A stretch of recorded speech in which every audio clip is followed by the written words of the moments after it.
According to the Johns Hopkins University in the U.S., the coronavirus pandemic has now claimed more than 10,000 lives across the world. Now, the majority of those deaths are no longer in China, where the virus was first detected, but in Italy. There, almost 3,500 people have died, and the cases have now, infections have surged past 41,000. Well, the region of Lombardy in northern Italy is the hardest hit. So many people have died there in recent days that cemeteries are no longer able to cope. But Lombardy isn't the only flashpoint. Hospitals across the country are running out of space, and doctors and nurses say they cannot manage for much longer.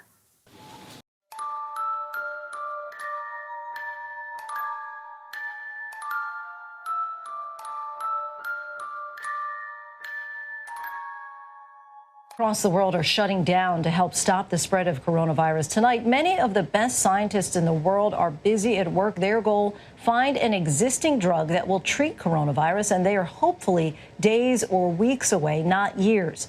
Our own Eva Pilgrim was granted incredible access to this research and has more on the unprecedented worldwide effort underway right now. A frantic fight underway to slow a global pandemic. We stockpile for wars, but we don't stockpile for infections. The effort to find a treatment for coronavirus crossing borders, creating an unprecedented international collaboration.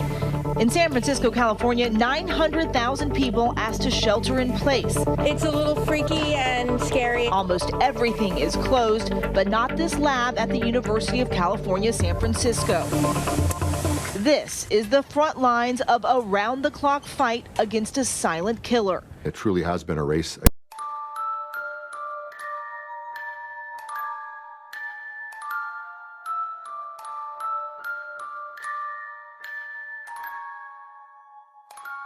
Worst locust crisis in decades is ravaging East Africa, threatening the food supply for millions of people. Kenya, Somalia, and Ethiopia are at the center of this latest outbreak.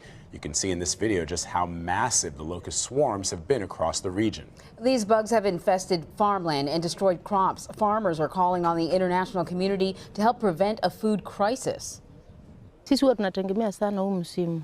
Kuna misimu miwili, lakini ule msimu mwingine wa mwezi wa 4 unakuwa mfupi na saa nyingine hatupati chakula. Huu ndio ule msimu tunategemea, na ni kama zitatuharibia kabisa. Tutakaa njaa tu throughout the year mpaka next year mwezi wa 10 ndio tutapanda. This year mwezi wa 10. The United Nations says the region needs around $76 million to combat the crisis. Officials warn the locust outbreak will spread across the entire continent of Africa and into other parts of the world if action isn't taken.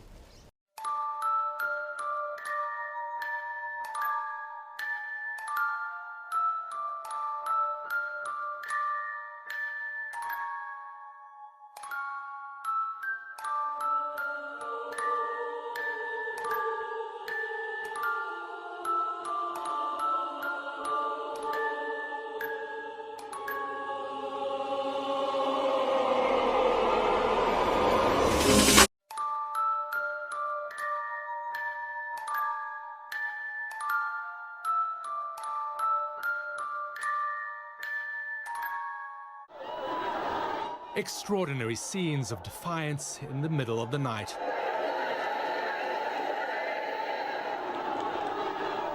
A church congregation barricading themselves in from hundreds of riot police.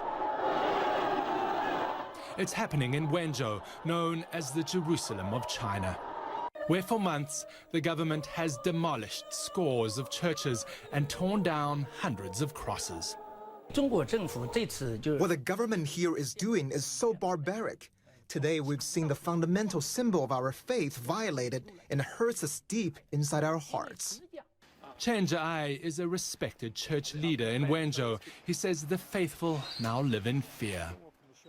In this amateur video obtained by CNN and in the Salvation Church security camera footage, police brutally beat the faithful and drag them away. Still, Christians here aren't backing down. For more than 2 months, they've had people here day and night, 24/7, guarding the gates of this church to stop the Communist Party from coming in and tearing down their cross.